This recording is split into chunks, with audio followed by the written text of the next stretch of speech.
What's up, y'all? It's your boy Sean P back again. Another edition of Hip Hop Roundtable Reviews. Hope y'all are enjoying your evening tonight.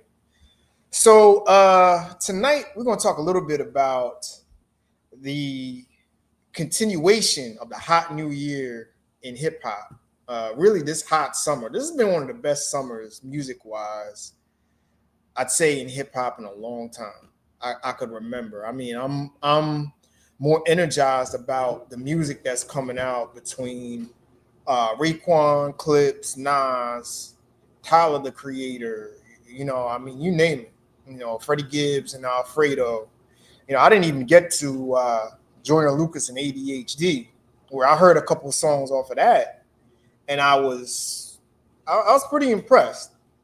Dude was definitely spitting. It's almost like hip hop had a mini renaissance this summer. So with that, I'm gonna continue talking about the hot new summer in hip hop, but now we're gonna focus back on another Mass Appeal project that's dropping, coming out on August 22nd in the Seven Legends series, and that's Supreme Clientele 2. Yes, the long-awaited 25-year sequel to Supreme Clientele by the one and only Ghostface Killah. And yes, I am pumped about this. Supreme Clientele was one of my albums, favorite Wu albums all time, I would say. Um, Personal favorite, I'll probably say, along with I would say Iron Man, Supreme Clientele, Built for Cuban Links, and probably Wu Tang Forever and Enter the Wu were my favorite Wu albums all time. You know what I mean? And of course, from Ghostface Killah, who many say has the best catalog out of all the Wu Tang members. And I pretty much would agree with that. You know what I mean? So, what we're gonna do tonight, we're gonna talk a little bit about the single, um, you know, uh, and we're gonna preview a little bit about the album. What could be on there, what to expect. It's 22 tracks, no features, no track list yet, but just what to expect for this, given it's in the Mass Appeal series. So, let me pull up the single on my Spotify. Let's go to the Spotify and Rap Kingpin. So basically, this is definitely a boom bap era um, single. Definitely has old traditional boom bap 80s beat. But the thing about it is it starts off with that traditional boom bap 80s beat or whatever. I believe Rakim sampled it in the 80s, and it has the make 'em clap to this going on in the background or what have you.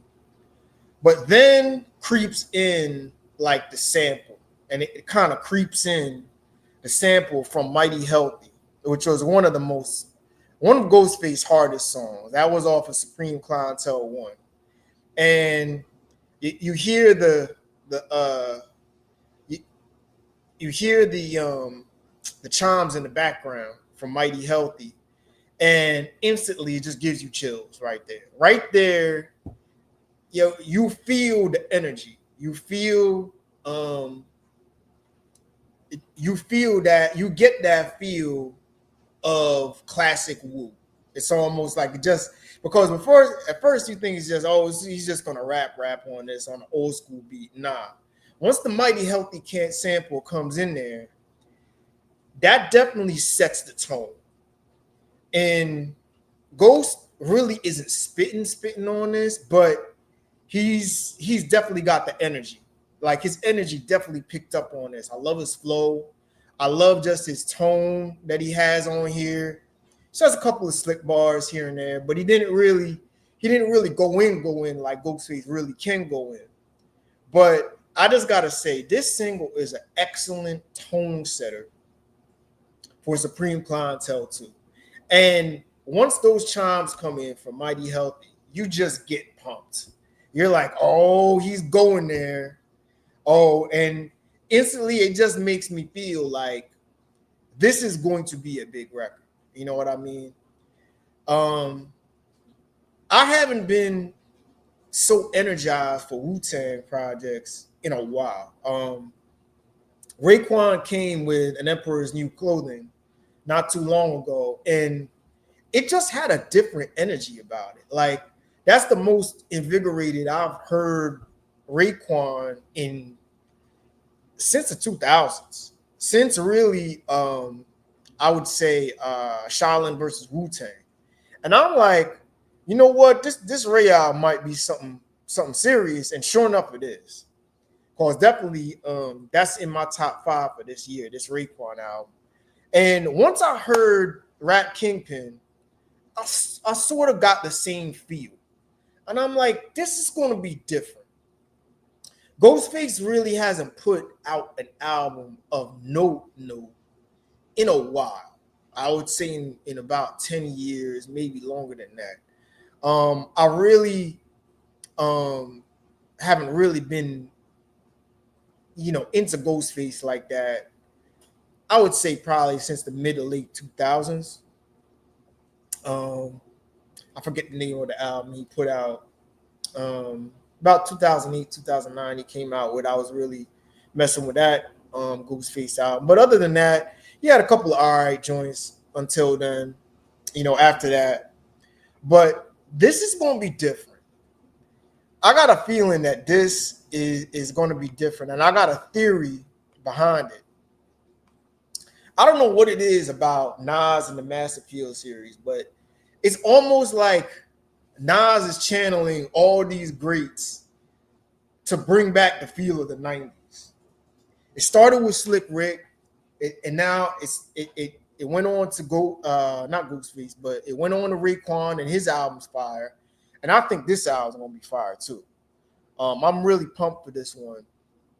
I really like what he did, because I think what Nas is doing, because he's letting these artists be them and come with the same energy they had in the 90s, but it has a mature type of updated tone to it.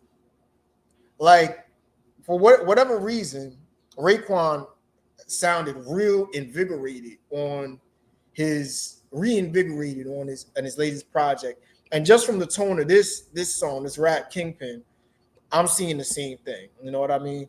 I'm going to go with an 8 out of 10 for Rap Kingpin, maybe 8.5. But I could tell this is a tone setter. This, if he's going to come like this, watch out. I think the classic Ghostface is going to be back on this one, and I'm ready for it. I'm definitely here for it. And it's almost like Nas is bringing back the Wu back into prominence now on the Mass Appeal series, because this album definitely has an energy about it. And truth be told, I wasn't feeling the last Ghostface album. He dropped the album, I believe, last year that was just, it wasn't happening. I don't know what he was talking about on there. He was just rambling about stuff. He had a song with Kanye West that was a total disappointment. But this, I'm looking forward to. And off the success of what they did with Raekwon, I definitely think that this is going to be a big time album to follow up a classic, and I mean classic of all classics, in Supreme Clientele too. And it's funny, like, sequels are a tricky business, because if you don't come close to living up to what the first one was, like, people really turn on you. You know what I mean? Like, Alfredo 2 is living up to be close to what Alfredo 1 was. And, it's a lot of pressure, because Supreme Clientele 1 is a certified classic. I mean, that's probably my top 25 hip hop albums all time. And it begs the question, like, Lil Wayne came with a Carter 6. What the fuck was he doing? How do you drop such a dud in a classic series, a classic hip hop series, when you know the pressure to live up to what Carter 2 and Carter 3 was? But I digress. Definitely check out Rap Kingpin, Ghostface Killah. It's on Spotify now. And look forward to something special, I think, that's going to come from Ghostface on August 22nd. I'm interested to see who he's going to work with. I heard there was a rumor he was going to work with Mike Dean on here, which I'm a Mike Dean fan. I'd love to hear him over some Mike Dean production. RZA's going to be on there. Who else might be on there? Maybe Hit Boy. Who knows? So I'm interested to hear this album, definitely. So Ghostface, check out Rap Kingpin and get ready. August 22nd, Supreme Clientele 2. And you know we're going to review that. So with that, enjoy the rest of y'all evening. I'll get back with some new content coming soon. All right? Peace.